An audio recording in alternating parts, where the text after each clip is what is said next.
Hello everyone, health data analysis using জামুভিতে আমি রিজওয়ান আপনাদেরকে স্বাগত জানাচ্ছি। আজকে আমরা দেখব কিভাবে একটি ভ্যারিয়েবল থেকে আরেকটি ভ্যারিয়েবল ট্রান্সফর্ম করা যায়। প্রথমে আমরা আমাদের জামুভি ডেটা সেটকে ওপেন করে নিই, ডাবল ক্লিক করে আমরা এটিকে ওপেন করব। এই ভিডিওটি একটু লম্বা হতে পারে, আমরা চেষ্টা করব যতটুকু সংক্ষিপ্ত করা যায়। হেলথ ডেটা অ্যানালাইসিস করতে আমরা অনেক সময় আমাদেরকে যেটি হয় যে একটি ভ্যারিয়েবল থেকে আরেকটি ভ্যারিয়েবলে, সাধারণত কোয়ান্টিটেটিভ ভ্যারিয়েবল থেকে কিছু ক্যাটেগরিক্যাল ভ্যারিয়েবলে কনভার্ট করার প্রয়োজন হতে পারে। যেমন ধরুন এখানে এইজ একটি কোয়ান্টিটেটিভ ভ্যারিয়েবল, আমরা চাচ্ছি এইজকে বিভিন্ন গ্রুপে ক্যাটেগরি করার জন্য। সেই ক্ষেত্রে আমরা কি করব? প্রথমে আমি ডেটা ট্যাবে যাব এবং তারপর যেই ভ্যারিয়েবল থেকে আমি আরেকটি ভ্যারিয়েবল তৈরি করব, ওই ভ্যারিয়েবলকে এইভাবে সিলেক্ট করব। তারপর ডেটা ট্যাবের নিচে ট্রান্সফর্ম যে বাটনটি আছে এটিতে ক্লিক করব। তাহলে দেখতে পাচ্ছেন যে ইমিডিয়েট এইজের পাশে আরেকটি নতুন ভ্যারিয়েবল তৈরি হয়েছে। একে আমি একটা নতুন নাম দিই, উদাহরণস্বরূপ এইজ ক্যাটেগরি। নিচে দেখুন ডেসক্রিপশন না লিখলেও চলবে। সোর্স ভ্যারিয়েবল সে আইডেন্টিফাই করেছে এইজ, এবং আমরা চাচ্ছি এই ভ্যারিয়েবল থেকেই নতুন ভ্যারিয়েবলটি ক্রিয়েট হবে। আপনি চাইলে ড্রপডাউন থেকে অন্য ভ্যারিয়েবলকেও সিলেক্ট করতে পারেন, যে ভ্যারিয়েবল থেকে আপনি নতুন ক্যাটেগরিক্যাল ভ্যারিয়েবল তৈরি করবেন। আর ইউজিং ট্রান্সফরমেশন, এই জায়গায় আমরা ড্রপডাউনে ক্লিক করে ক্রিয়েট ট্রান্সফরমেশন এটিতে ক্লিক করব। তাহলে একটি ছোট্ট উইন্ডো আসবে। এই জায়গায় আমরা লিখব আবার age category.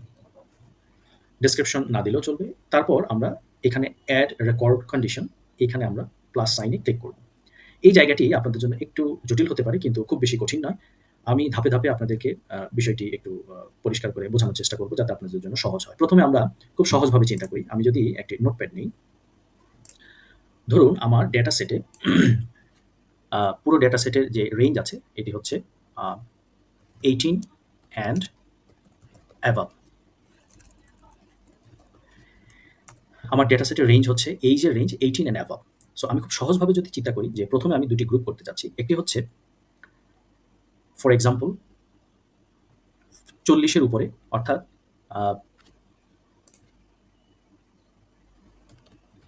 Less than 40 years.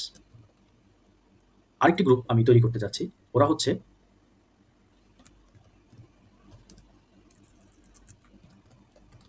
Greater than 40 years. এই দুইটি ক্যাটাগরি আমি করতে যাচ্ছি। সো একে সংক্ষিপ্ত করলে আমি এইভাবে লিখতে পারি, লেস দেন 40 ইয়ার্স একটি গ্রুপ, আর আরেকটি গ্রুপ হচ্ছে,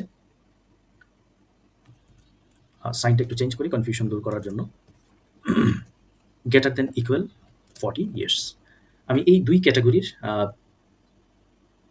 এইজ ক্যাটাগরি নতুন ভ্যারিয়েবল ক্রিয়েট করতে চাচ্ছি। তাহলে আমাকে এখানে যে কাজটি করতে হবে, লক্ষ্য করুন এখানে ফাংশন ইফ সোর্স মানে হচ্ছে সেই সোর্স ডেটার এই ড্রপডাউনের এখান থেকে আপনি ক্লিক করে লেস দেন, তারপর আপনার কিবোর্ডের স্পেস বাটনটিকে ক্লিক করলে পরবর্তী সেলে চলে যাবে। যদি আমার এইজ গ্রুপ, অর্থাৎ এইজ যে ভ্যারিয়েবলটি আছে ওখানে যদি ভ্যালু যাদের 40 অর্থাৎ 40 এর নিচে হয়, তাহলে নতুন যে গ্রুপটি হবে বা নতুন এই গ্রুপটিকে আমরা নাম দেব 40 লেস দেন 40। যখন আমি এইভাবে গ্রুপ লিখব টেক্সট আকারে, তখন আগে এবং পরে ইনভার্টেড কমা দিতে হবে। সো আশা করি বুঝতে পেরেছেন। যদি আমার এইজ ভ্যারিয়েবল 40 এর নিচে হয়, তাহলে যে ক্যাটাগরি হবে সেটি হবে লেস দেন 40 ইয়ার্স, যেটি কিনা ইনভার্টেড কমার মধ্যে আমি লিখব। তারপর কিবোর্ডে এন্টার প্রেস করব। তাহলে একটা শর্ত হয়েছে। লক্ষ্য করুন আপনার নতুন ভ্যারিয়েবলে সে কিন্তু এই লেস দেন 40 যে শর্তগুলো পূরণ করেছে, সে কিন্তু সেগুলোকে অলরেডি ডিফাইন করেছে। অন্যগুলোকে আমরা যেহেতু এখনো ডিফাইন করিনি, সে আইডেন্টিফাই করতে পারছে না। এবার যেহেতু আমার দুইটি ক্যাটাগরি, একটা গ্রুপ যদি 40 এর নিচে হয়, তাহলে বাকি যে এলস বাকিগুলো হবে ইনভার্টেড কমার মধ্যে 40 and above, inverted comma complete করলাম। এইবার আমি যদি এন্টার ক্লিক করি, দেখুন সিস্টেম দুই ক্যাটাগরিতে এইজকে ভাগ করে নিয়েছে। এবার যদি আমরা আরেকটু কাজ আছে, এডিটে গিয়ে যেহেতু নতুন ভ্যারিয়েবলটি হচ্ছে একটি নমিনাল ভ্যারিয়েবল, তার টাইপটিকে আমরা সিলেক্ট করে দিলাম। এখানে ক্লিক করলাম, আগের অবস্থায় চলে গেলাম। একটু ডেটাটাকে বড় করি। দেখুন এই এইজ ভ্যারিয়েবল থেকে সিস্টেম অটোমেটিক্যালি একটি নতুন এইজ ক্যাটাগরির ভ্যারিয়েবল তৈরি করেছে। এখানে দুটি ক্যাটাগরি আছে। সিম্পলি আমি বোঝানোর জন্য এভাবে দিয়েছি। এখন মনে করুন যে পরিস্থিতি যদি এমন হয় যে আপনি একাধিক ক্যাটাগরি করবেন। ফর এক্সাম্পল আপনি 18 to 30 একটা গ্রুপ করতে চাচ্ছেন, 31 to 40 একটি গ্রুপ, 41 to 50 একটি গ্রুপ, আরেকটি হচ্ছে 50 অ্যান্ড অ্যাবাভ। তাহলে আপনি এই একাধিক ক্যাটাগরি কিভাবে তৈরি করবেন? সো বিষয়টি সহজ। যেহেতু এই রেঞ্জ হচ্ছে 18 to 30, তার মানে হচ্ছে যে লেস দেন 31 এর কমে যারা আছে তারা সবাই এই গ্রুপে যাবে। একইভাবে 31 to 40 তে ওই গ্রুপের ডেটাগুলো যাবে যারা 41 থেকে কম আছে। এখানেও ঠিক একই রকম। এখানে একটু ভুল হয়েছে, এখানে হবে 51 অ্যান্ড অ্যাবাভ। সো এই ডেটায় 51 থেকে যারা নিচে আছে তারা এই গ্রুপে পড়বে, আর এরা হচ্ছে এলস। এই জিনিসটা আপনাকে একটু ট্রিকি জিনিস, একটু মনোযোগ দিলেই আপনি ইজিলি মনে রাখতে পারবেন। এবং আমার এই প্রিন্সিপালটি যদি আপনি ব্যবহার করেন, যে প্রথমেই আপনি এইজ গ্রুপকে এইভাবে ব্যান্ডে ভাগ করে নেবেন এবং পরবর্তী ব্যান্ডের ফার্স্ট ভ্যালুকে প্রথম ব্যান্ডের শর্ত হিসেবে প্রযোজ্য করবেন, তাহলেই দেখবেন যে ক্যালকুলেশন খুব সহজ হয়ে যাবে। তাহলে এটিকে ফলো করে আমরা একটি নতুন এইজ ক্যাটাগরির ভ্যারিয়েবল ক্রিয়েট করি। তাহলে আমরা যেটি করতে হবে, প্রথমে এইজ, যেই ভ্যারিয়েবলকে আমরা কনভার্ট করব তাকে সিলেক্ট করে নিই, ট্রান্সফর্মে চলে যাই। দেখুন নতুন আরেকটি ভ্যারিয়েবল ক্রিয়েট হয়েছে। এইবার আমরা এর নাম দেই এইজ ক্যাটেগরি, এটি আমরা ধরলাম 2, যেহেতু অলরেডি আমরা এইজ ক্যাটাগরি নামে একটি তৈরি করেছি। একই নিয়মে সোর্স ভ্যালু হচ্ছে এইজ। এই ট্রান্সফরমেশনে আমরা নতুন নিউ ট্রান্সফরমেশন অ্যাপ্লাই করব, এর নাম হবে এইজ ক্যাটাগরি 2। সো এইবার আমরা শর্ত অ্যাড করব। তাহলে আমাদের প্রথম শর্ত হচ্ছে লেস দেন, আমরা যদি একটু খেয়াল করি, দেখুন লেস দেন 31। সো আমরা এইখানে লিখব স্পেস বার, আমরা এখানে লেস দেন সিলেক্ট করে স্পেস বারে লিখব যদি 31 হয়, তাহলে আমার নতুন ভ্যারিয়েবল ইনভার্টেড কমার মধ্যে আমরা লিখব 18 to 30, এন্টার। সরি, এখানে রেড চিহ্ন দেখানোর মূল কারণ হচ্ছে 18 to 30 পরে একটা ইনভার্টেড কমা দিয়ে এন্টার।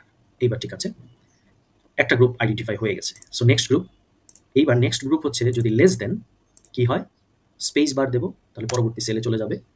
যদি 41 হয়, তাহলে যে নতুন গ্রুপ হবে সে হবে মূলত 31 থেকে 40, ইনভার্টেড কমা শেষ, কিবোর্ডে এন্টার ক্লিক করব। তারপর হচ্ছে আমরা আরেকটি শর্ত অ্যাড কন্ডিশন, এখানে আমরা আবার দেব যদি লেস দেন, কিবোর্ডে স্পেস ক্লিক করব, পরবর্তী বক্সে চলে আসবে। এখন যদি 51 হয়, সেই ক্ষেত্রে আমাদের গ্রুপ হবে ইনভার্টেড কমার মধ্যে 41 to 50, ইনভার্টেড কমা শেষ করব এবং এন্টার। তাহলে দেখুন বাকি আর আছে হচ্ছে 51 থেকে বাকি সবগুলো এলস ইউজ, এইখানে আমাদের আর ডিফাইন করতে হবে না, ইনভার্টেড কমার মধ্যে আমরা লিখতে পারি 51 and above, inverted comma complete, enter. তাহলে লক্ষ্য করুন সিস্টেম কিন্তু অটোমেটিক্যালি যে যার শর্ত মেনে কনভার্ট হয়ে গেছে। এইবার ভ্যারিয়েবলের টাইপকে যদি আমরা নমিনালে কনভার্ট করি এবং আগের অবস্থায় ফিরে আসি, তাহলে দেখুন এইজ ক্যাটাগরি নামে 2 নামে আরেকটি ভ্যারিয়েবল ক্রিয়েট হয়েছে, যেখানে 4টি ক্যাটাগরি আছে। কোনো ভ্যারিয়েবলের পাশে আপনি যদি এই ধরনের সাইন দেখেন ডটের মতো, তাহলে বুঝতে পারবেন যে এরা হচ্ছে মূলত কনভার্টেড ভ্যারিয়েবল। কোনো একটি ভ্যারিয়েবলের থেকে একে ট্রান্সফর্ম করা হয়েছে। আপনি যদি এখানে কার্সার রাখেন, তাহলে দেখুন অটোমেটিক্যালি সে কিন্তু ছোট্ট একটা মেসেজ পপ আপ করবে যে সে ট্রান্সফর্ম করে অন্য ভ্যারিয়েবল থেকে এখানে এসেছে। সো ভিউয়ার্স, এইভাবে আমরা খুব সহজেই একটি কোয়ান্টিটেটিভ ভ্যারিয়েবল থেকে খুব ইজিলি ক্যাটাগরিক্যাল ভ্যারিয়েবলে ডেটা ট্রান্সফর্ম করতে পারি। ধন্যবাদ। নেক্সট এপিসোডে আপনাদের সাথে আমাদের দেখা হবে।